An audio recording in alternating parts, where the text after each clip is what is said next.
완벽하다고 믿었던 10년의 결혼 생활이 단 5초 만에 산산조각 날 수 있다는 사실을 믿으시겠습니까? 모든 이들이 부러워하던 엘리트 회계사 아내의 옷장 깊숙한 곳에서 당신은 절대로 나와서는 안 될 물건을 발견하고 맙니다. 바로 빳빳하게 다려진 여고생 교복이었습니다. 이 평범해 보이는 옷 한 벌이 어떻게 한 남자의 인생을 지옥으로 몰아넣었는지, 그리고 그 뒤에 숨겨진 추악한 진실은 무엇인지 지금 바로 공개합니다. 민호와 유리의 결혼 생활은 마치 잘 짜인 직조물처럼 빈틈이 없었습니다. 유리는 업계에서 알아주는 냉철한 수석 회계사였고 집안일 하나까지 결벽증에 가까울 정도로 완벽하게 해내는 여자였습니다. 하지만 1월의 어느 목요일 오후, 예정보다 일찍 귀가한 민호는 안방 옷장에서 풍겨 나오는 기묘하고 퀴퀴한 냄새를 맡게 됩니다. 평소라면 유리가 절대 허용하지 않았을 습기, 찬 불쾌한 냄새였습니다. 제습기라도 고장났나? 민호는 가벼운 마음으로 소매를 걷어붙이고 아내의 옷장 문을 열었습니다. 칼날 같은 주름이 잡힌 정장들이 도서관 서가처럼 정렬된 그 완벽한 질서 뒤편. 구석진 자리에 검은색 종이 쇼핑백 하나가 숨겨져 있었습니다. 입구는 두꺼운 박스 테이프로 마치 비밀을 봉인하듯 꼼꼼하게 감겨 있었죠. 민호의 가슴 한구석에서 알 수 없는 불안감이 엄습했습니다.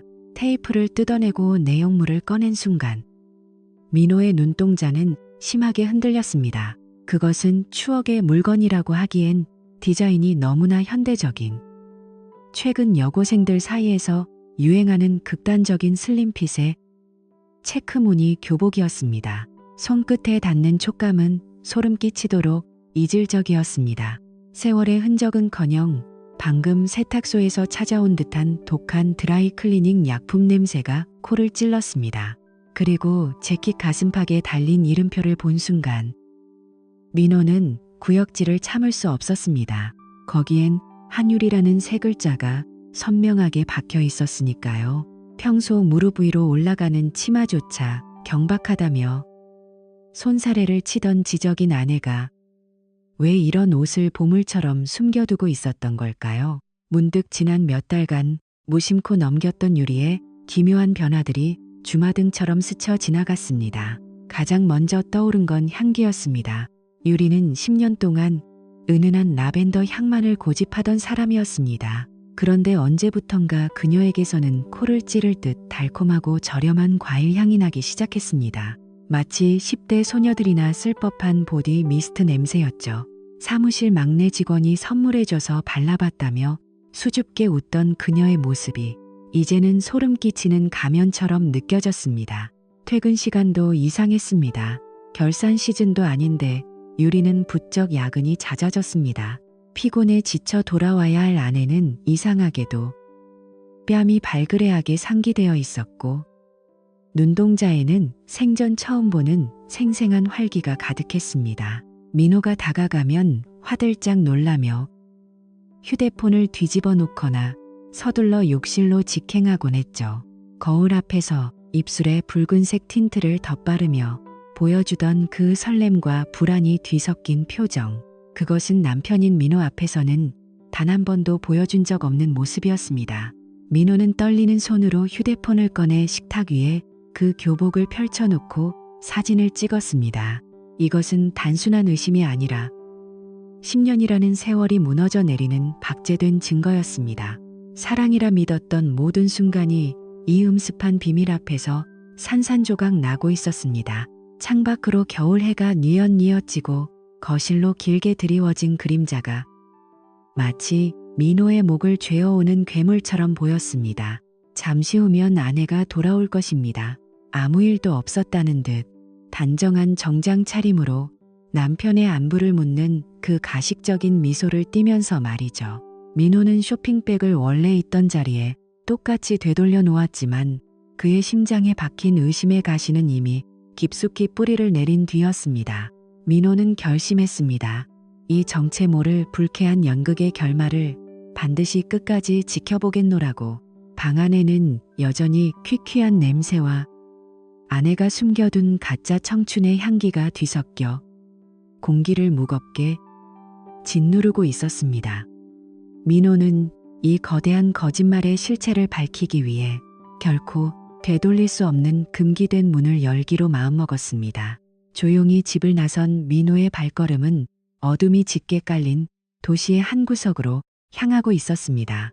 민호는 집을 나서며 가슴속 깊이 박힌 의심의 가시가 온몸을 찌르는 듯한 통증을 느꼈습니다. 어둠이 짙게 내려앉은 도시의 거리는 차가웠지만 그의 머릿속은 아내의 옷장에서 발견한 그 기괴한 교복의 잔상으로 가득 차 뜨겁게 타오르고 있었죠. 10년이라는 세월 동안 쌓아온 신뢰가 단 한 번의 발견으로 무너져 내린 자리에 남은 것은 오직 진실을 향한 갈증뿐이었습니다. 그는 정면으로 아내에게 묻는 대신 가장 확실하고 냉정한 방법을 택하기로 했습니다. 그가 찾아간 곳은 서울 외곽의 낡은 상가 건물 4층에 위치한 미래정보라는 간판의 사무실이었습니다.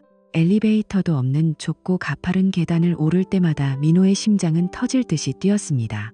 문을 열고 들어서자 찌든 담배 연기와 정체 모를 서류 더미 그리고 낡은 팩스 기기가 뱉어내는 기계음이 민호를 맞이했습니다.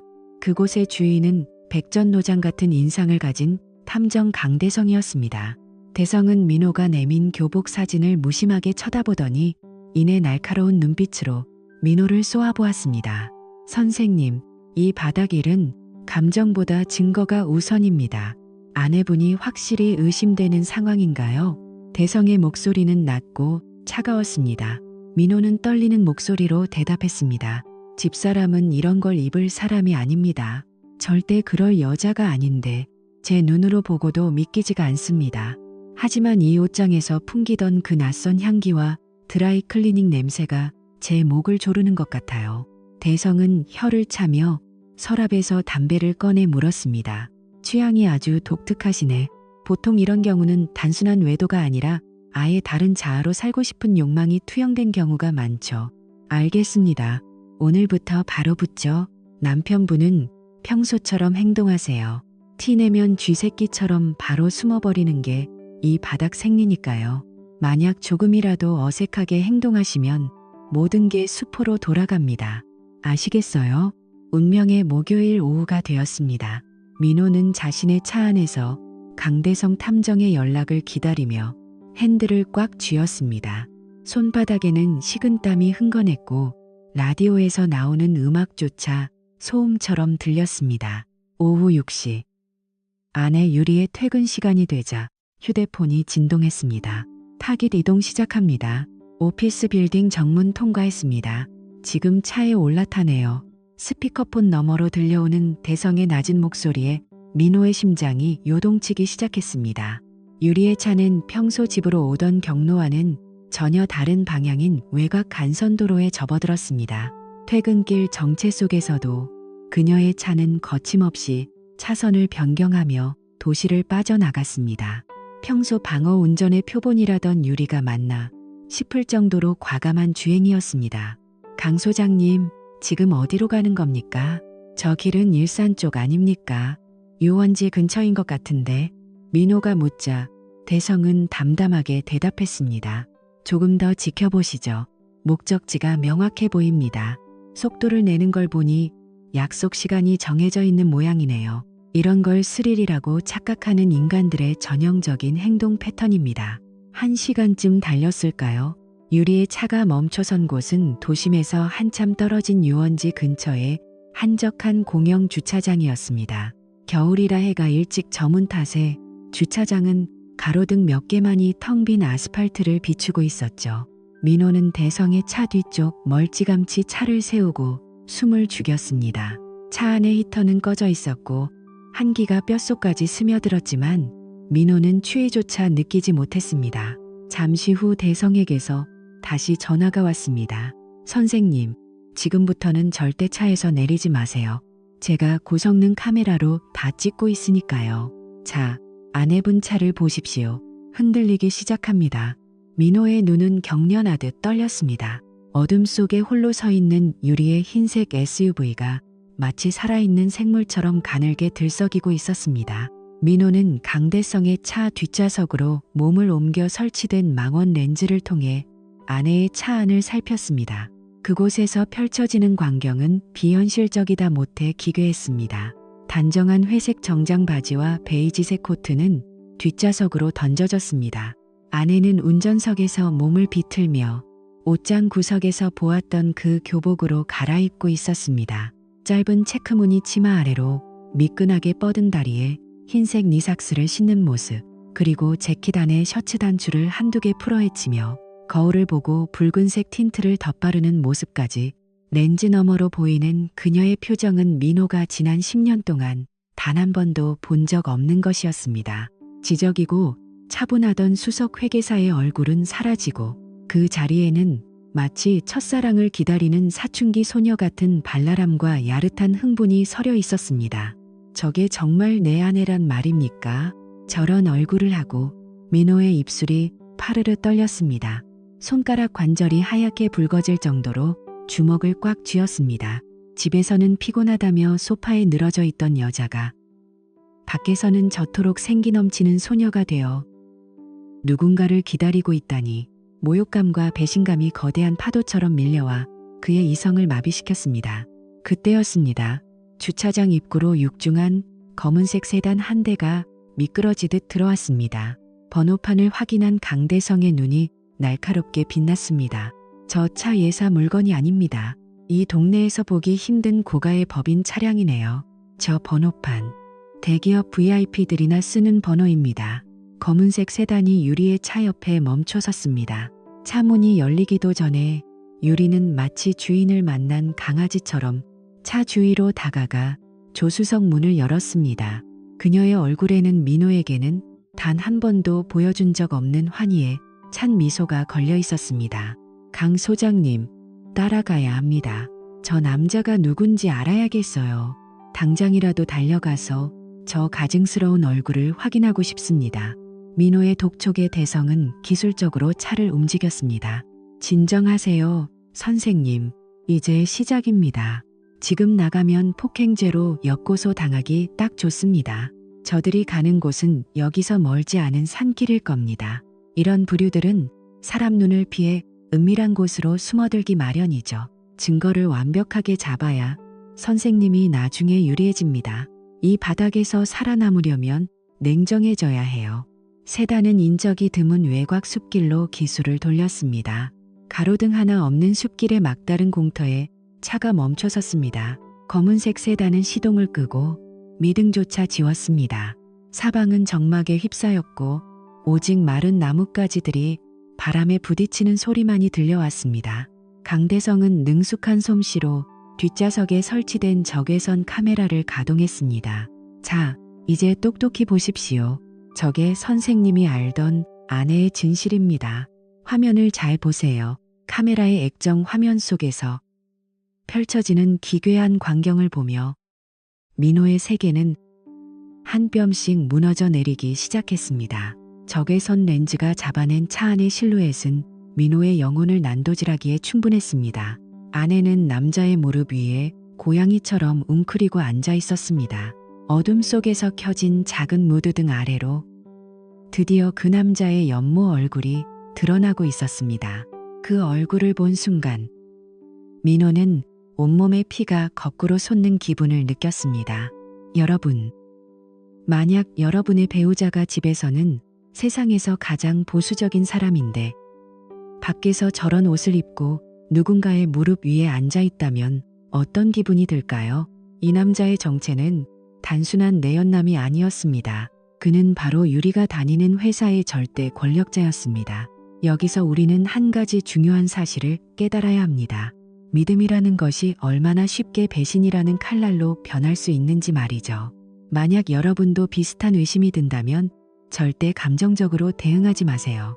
민호처럼 냉정하게 증거를 수집하는 것이 여러분의 인생을 지키는 유일한 방법입니다. 지금 바로 여러분의 주변을 점검해 보세요. 혹시 여러분의 배우자에게서 낯선 향기가 나지는 않나요? 댓글로 여러분의 생각이나 경험을 공유해 주세요.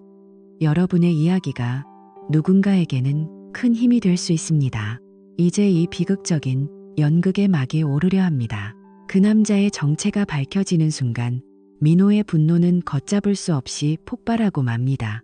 과연 민호는 이 파멸의 구렁텅이에서 어떻게 복수를 시작할까요? 여러분이 민호라면 어떤 선택을 하시겠습니까? 구독과 좋아요를 눌러주시면 이 충격적인 복수극의 다음 이야기를 가장 먼저 확인하실 수 있습니다. 자, 이제 적외선 카메라 너머로 드러난 추악한 진실의 현장을 더 깊숙이 들여다보겠습니다. 적외선 카메라의 뷰파인더 너머로 비친 세상은 지독하리만큼 선명하면서도 동시에 구역질 나는 비현실로 가득 차 있었습니다. 칠흑 같은 어둠 속에서도 렌즈는 차 안의 실루엣을 낱낱이 잡아냈고 그 중심에는 고양이처럼 웅크린 채 누군가의 무릎 위에 앉아있는 유리가 있었습니다. 민호의 심장은 거대한 북소리처럼 귓가를 울렸습니다. 그는 대성이 건네준 헤드셋을 손이 하얘질 정도로 움켜쥐었습니다. 소장님, 마이크감도 좀 더 높여봐요. 저 가증스러운 입술이 대체 뭐라고 짓거리는지 똑똑히 들어야겠습니다. 지직거리는 노이즈를 뚫고 평소 비즈니스 현장에서나 듣던 중후한 목소리가 흘러나왔습니다. 하지만 그 말투는 평소와 달리 탐욕에 찌든 노인의 끈적거리는 신음과 같았습니다. 우리 유리, 오늘 학교에서 무슨 공부했니? 선생님한테 야단은 안 맞았고 그 목소리의 주인공을 확인하는 순간 민호는 온몸의 피가 거꾸로 솟는 기분을 느꼈습니다.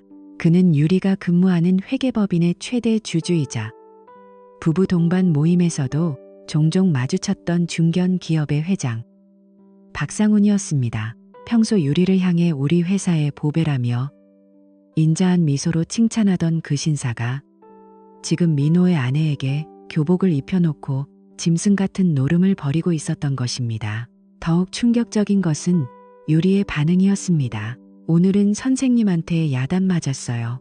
숙제를 안 해왔다고요. 콧소리가 섞인 애교 어린 말투. 그것은 민호가 10년을 함께 살면서 단 한 번도 들어본 적 없는 오직 박상훈만을 위해 준비된 가짜 목소리였습니다. 그럼 나쁜 학생은 벌을 받아야 착한 학생이 되는 법이지. 박상훈의 거친 손길이 유리의 교복 셔츠 깃을 움켜쥐었습니다. 유리는 겁에 질린 연기를 하면서도 오히려 그의 품으로 더 깊숙이 파고들었습니다. 잘못했어요. 아저씨가 시키는 대로 다 할게요. 제발 화내지 마세요. 민호는 두 눈을 질끈 감았습니다. 저 옷, 저 교복은 단순한 의상이 아니었습니다. 그것은 절대 권력자 앞에서 스스로를 던져버린 복종의 기호였고 유리는 그 뒤틀린 판타지 게임에 완전히 중독되어 있었습니다. 박상훈은 주머니에서 두툼한 돈봉투 하나를 꺼내 유리의 치마 속으로 밀어 넣었습니다. 이건 이번 달 학원비다. 남편 녀석 몰래 잘 챙겨둬. 걔는 아직도 네가 회사에서 야근하는 줄 알겠지? 유리는 돈 봉투를 챙기며 민호의 심장에 비수를 꽂는 한마디를 내뱉었습니다. 고마워요, 회장님. 그 사람은 바보라. 아무것도 몰라요. 제가 늦게 들어가도 저녁 차려놓고 기다리는 멍청이인걸요. 유리의 커리어를 위해 자신의 승진까지 포기하며 뒷바라지했던 10년의 세월이 그 단어 하나의 쓰레기처럼 버려졌습니다. 화면 속 유리는 박상훈의 명령에 따라 망설임 없이 셔츠 단추를 하나하나 풀기 시작했습니다. 민호에게는 늘 피곤하다며 몸이 안 좋다며 밀어내던 그 몸이 돈 봉투 하나에 저항 한 번 없이 타인에게 열리고 있었습니다. 이것은 단순한 외도가 아니었습니다. 대성의 조사에 따르면 유리는 박상훈의 비자금 계좌를 관리하며 기업 회계 감사 과정에서 부정을 눈감아주고 있었습니다. 박상훈은 자신의 제국을 유지하기 위해 유리의 전문 지식을 이용했고 유리는 그 대가로 부당한 승진과 거액의 학원비를 챙겨온 것입니다. 즉, 저 교복은 대가성 접대의 증거이자 권력에 길들여진 노예의 낙인이었던 셈입니다. 좁고 밀폐된 차 안은 이미 인간의 존엄이라곤 찾아볼 수 없는 짐승의 소굴이었습니다. 유리는 가장 굴욕적인 자세를 취하며 박상훈의 비위를 맞췄고 그가 시키는 대로 교복 치마를 직접 걷어 올리기까지 했습니다.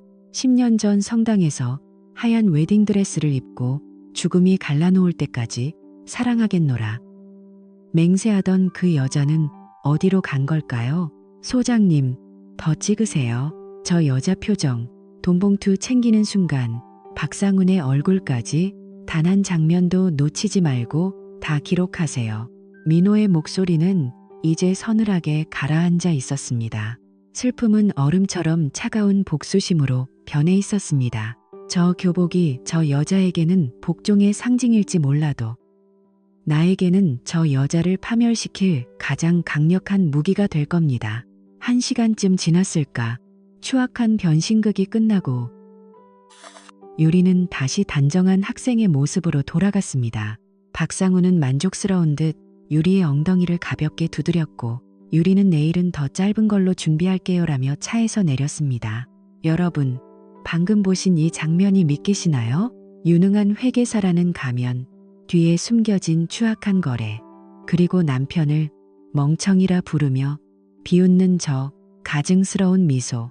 이것이 바로 우리가 믿었던 평범한 일상의 뒤편에 도살인 지옥의 모습입니다.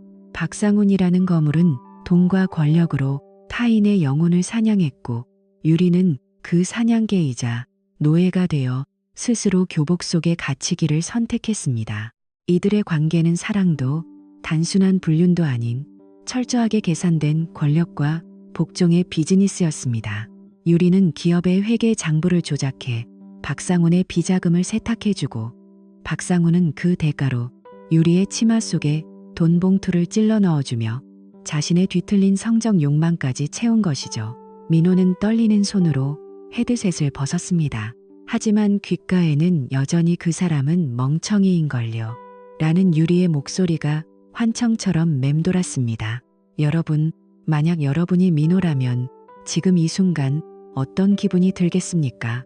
10년을 바쳐온 사랑이 단돈 몇 푼과 저질스러운 코스프레 노름 앞에 무너져 내리는 이 고통을 상상할 수 있나요? 지금 바로 화면 하단에 좋아요 버튼을 눌러 민호의 복수를 함께 응원해주세요. 여러분의 클릭 하나가 이 가증스러운 연극의 커튼을 걷어낼 힘이 됩니다. 또한 혹시 주변에 갑자기 평소와 다른 향기를 풍기거나 이유 없는 야근이 잦아진 사람이 있다면 주의 깊게 관찰해 보세요. 진실은 예상보다 훨씬 더 가까운 곳에 그리고 더 추악한 형태로 숨겨져 있을 수 있습니다. 이제 민호는 더 이상 눈물을 흘리지 않습니다. 그에게 남은 것은 오직 단 하나. 이들을 가장 높은 곳에서 가장 처참하게 떨어뜨릴 완벽한 무대 설계뿐입니다. 민호는 대성에게 받은 SD카드를 소중히 주머니에 넣었습니다. 저 안에는 유리가 입은 교복의 주름 하나하나, 박상훈의 탐욕스러운 눈빛 하나하나가 생생하게 기록되어 있습니다. 민호는 결심했습니다. 내일 아침 아무 일 없었다는 듯 토스트를 굽고 향긋한 커피를 내리며 우아한 회계사 행세를 할 아내에게 이 추악한 진실의 거울을 정면으로 들이밀겠노라고 말이죠. 여러분, 이 복수극의 결말이 궁금하지 않으신가요? 민호가 준비한 최고의 무대가 무엇일지, 그리고 그 무대 위에서 유리의 가면이 어떻게 산산조각 날지 보고 싶다면 지금 바로 구독과 알림 설정을 눌러주세요. 배신에는 반드시 처절한 대가가 따른다는 것을 보여줄 시간입니다. 댓글로 여러분이 생각하는 가장 통쾌한 복수 방법은 무엇인지 남겨주세요. 민호의 복수 시나리오에 여러분의 의견이 큰 영감을 줄 수 있습니다. 민호는 멀어지는 두 대의 차를 보며 자리에 주저앉았습니다. 가슴속을 가득 채우고 있던 퀴퀴한 드라이 클리닝 냄새는 이제 살에 섞인 분노로 바뀌었습니다. 여러분, 만약 여러분이 이 현장을 목격했다면 어떻게 하시겠습니까? 10년의 세월을 난도질당한 이 남자의 심정을 상상해 보십시오. 지금 바로 이 영상에 좋아요를 눌러 민호의 복수를 응원해 주세요. 여러분의 클릭 한 번이 진실을 밝히는 힘이 됩니다. 이제 민호는 아내의 가면을 산산조각 내버릴 준비를 마쳤습니다. 과연 내일 아침 아무 일 없었다는 듯 토스트를 굽는 아내 앞에서 민호는 어떤 패를 꺼내들까요? 숲길의 찬기는 차가웠지만 민호의 가슴 속에서는 그 어떤 불길보다 뜨거운 복수의 불꽃이 타오르고 있었습니다. 여러분은 이 추악한 배신의 결말이 무엇일지 궁금하지 않으신가요? 다음 장에서 그 처절한 응징의 현장이 이어집니다. 구독 버튼을 누르고 이 드라마보다 더 드라마 같은 현실의 끝을 지켜봐 주십시오. 이제 제가 직접 집도를 시작할 차례입니다. 아침 공기가 밝아오면 유리가 공들여 쌓아 올린 가식의 성벽은 단 한 장의 사진 앞에 무너져 내릴 것입니다. 적외선 카메라의 붉은 표시등이 악마의 눈처럼 깜빡이던 그 숲길의 공터를 뒤로하고 민호는 새벽 공기를 가르며 집으로 돌아왔습니다. 현관문에 들어서자마자 몰려오는 구역질을 간신히 참아낸 그는 차가운 물로 얼굴을 씻어내며 거울 속에 자신을 응시했습니다. 10년이라는 시간 동안 자신이 알던 한율이라는 여자는 더 이상 존재하지 않았습니다. 거실 한쪽에는 그녀가 어제 읽다만 경제 전문 서적이 가지런히 놓여 있었고 집안 곳곳에는 그녀 특유의 정갈함이 묻어 있었습니다. 하지만 민호는 알고 있었습니다. 그 정갈함 뒤에 숨겨진 추악하고 퀴퀴한 드라이클리닝 약품 냄새와 권력 앞에서 교복을 입고 꼬리를 흔들던 한 마리 짐승의 실체를 말입니다. 몇 시간 뒤 아침 햇살은 아무 일도 없었다는 듯 거실을 비췄습니다. 유리는 평소처럼 우아한 실크 가운을 걸친 채 주방에서 토스트를 굽고 커피를 내리고 있었습니다. 고소한 빵 굽는 냄새가 온 집안을 채웠고 유리는 민호를 향해 세상에서 가장 단아한 미소를 지어 보였습니다. 당신 오늘 컨디션이 안 좋아 보여. 얼굴이 왜 이렇게 까칠해? 야근하느라 많이 힘들었나 보네. 걱정스러운 듯 다가와 민호의 어깨를 주무르는 그녀의 손길이 닿는 순간 민호는 살점이 타들어가는 듯한 혐오감을 느꼈습니다. 저 손으로 어젯밤 돈봉투를 챙기고 저 입술로 그 노인네를 찬양했을 것을 생각하니 온몸의 피가 거꾸로 솟았습니다. 아니, 그냥 잠을 좀 설쳤어. 근데 유리야, 어제 결산회의는 아주 만족스러웠나 봐. 표정이 유난히 밝네. 민호의 뼈 있는 질문에 유리는 태연하게 대답했습니다. 응, 박상훈 회장님네 회사 쪽 일이 좀 까다로웠는데 어제 다 정리됐거든. 덕분에 이번에 수석 파트너로 승진할 것 같아. 우리 가족 이제 더 행복해질 일만 남았어. 우리 가족이라는 단어가 그녀의 입에서 너무나 쉽게 나오자 민호는 실소를 터뜨렸습니다. 축하해야겠네. 근데 유리야, 당신은 다시 고등학생으로 돌아가고 싶다는 생각 안 해봐. 요즘 애들 교복 보니까 참 예쁘더라고. 사이즈도 당신한테 딱 맞을 것 같은데.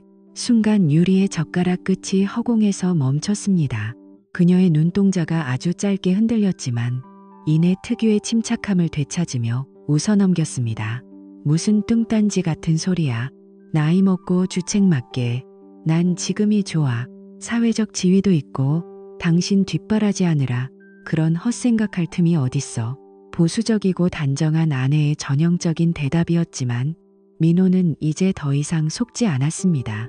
그는 조용히 자리에서 일어나 거실 선반에 두었던 두꺼운 서류 봉투를 가져왔습니다. 그리고는 식탁 위에 그 내용물들을 거칠게 쏟아부었습니다. 챙그랑거리는 소리와 함께 식탁 위로 흩어진 것은 어젯밤 강 소장이 찍은 적외선 사진들이었습니다. 교복을 입고 박 회장의 무릎 위에 앉아있는 유리, 돈봉투를 챙기며 요염하게 웃는 유리, 그리고 차 안에서 벌어진 그 모든 추잡한 행위들이 적나라하게 담긴 증거들이었습니다. 이것도 코스프레야. 이 노인네는 당신 학교 동창인가 보지. 박상훈 회장이 당신 동기였어.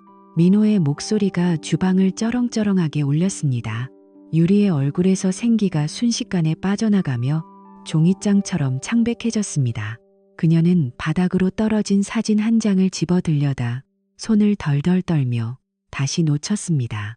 민호 씨, 이건 오해야. 내가 설명할게.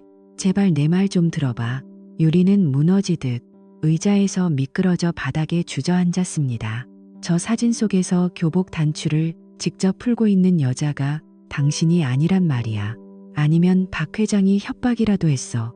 돈봉투 챙기면서 멍청한 남편은 아무것도 몰라도 된다고 속삭인 것도 협박이냐고. 민호는 그녀의 앞으로 다가가 몸을 숙였습니다.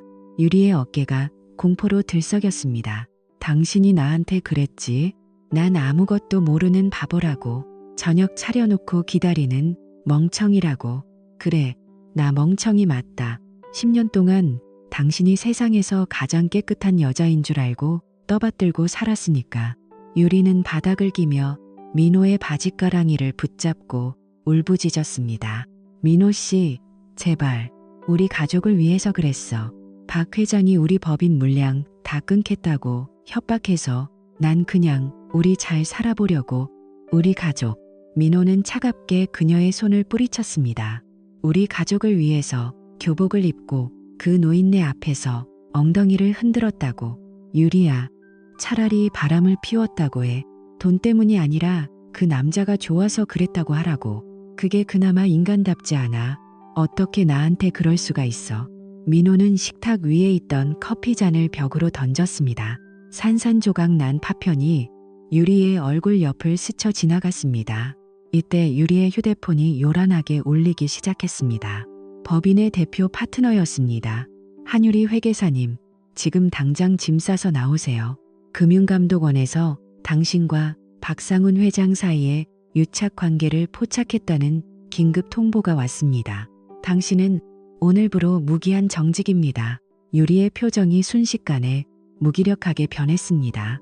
그녀가 그토록 지키려 했던 명예와 지위가 모래성처럼 무너져 내리는 소리가 민호의 귀에는 선명하게 들렸습니다. 동시에 TV 뉴스에서는 박상훈 회장이 검찰 비자금 수사 과정에서 긴급 체포되었다는 속보가 흐르고 있었습니다. 포토라인에선 노인의 비굴한 모습과 교복을 입은 유리의 적나라한 사진이 모자이크 처리된 채 화면을 가득 채웠습니다. 민호는 안방으로 들어가 유리의 명품 가방을 낚아채 왔습니다. 그리고는 거칠게 가방을 뒤집었습니다. 화장품 파우치와 지갑 사이로 어제 보았던 그 검은색 쇼핑백이 다시 나타났습니다. 민호는 쇼핑백에서 교복을 꺼내 유리의 얼굴 앞으로 던졌습니다. 당신이 좋아하는 그 교복, 지금 내 앞에서도 입어보란 말이야. 그 남자 앞에서는 그렇게 즐겁게 입던 옷인데 남편 앞에서는 왜 못 입어? 어서 입어. 민호의 눈은 이미 이성을 잃은 광기로 가득 찼습니다. 유리는 눈물로 범벅이 된 얼굴로 고개를 가로저으며 잘못했다고 빌었지만 이미 늦었습니다. 당신의 진실은 이제 전 국민이 알게 될 거야. 내가 방금 이 사진들과 박 회장의 비자금 장부 사본을 검찰과 언론사 그리고 박 회장 부인한테까지 다 보냈거든. 민호의 냉혹한 선고에 유리는 비명을 지르며 머리를 감싸 쥐었습니다. 민호 씨, 꼭 이렇게까지 해야겠어. 우리 좋았던 시절도 있었잖아. 사진만은 막아줘. 나 회계사 자격증 박탈당하면 끝이야. 좋았던 시절.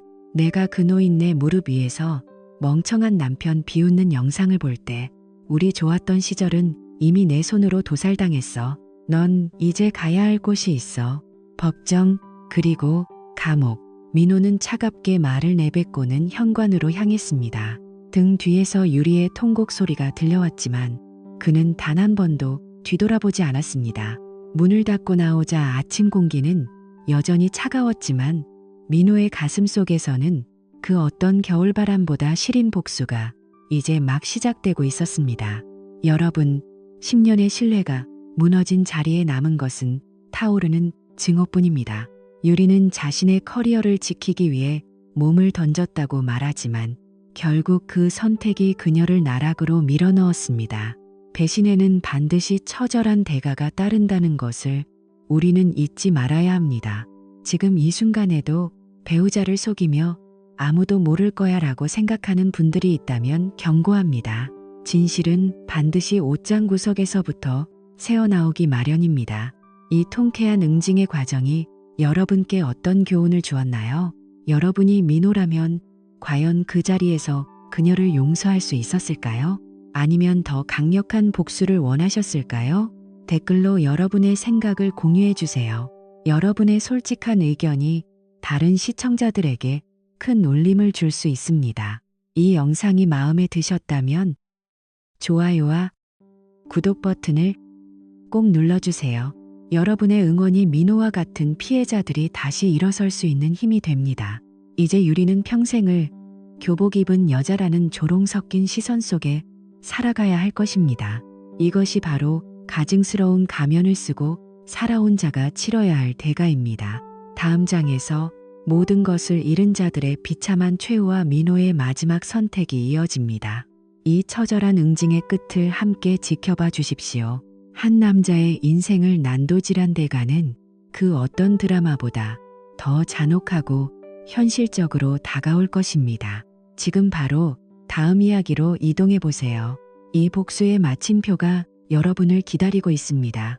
성당에서 하얀 웨딩드레스를 입고 평생 당신만을 사랑하겠노라 맹세하던 그 여자는 죽었습니다.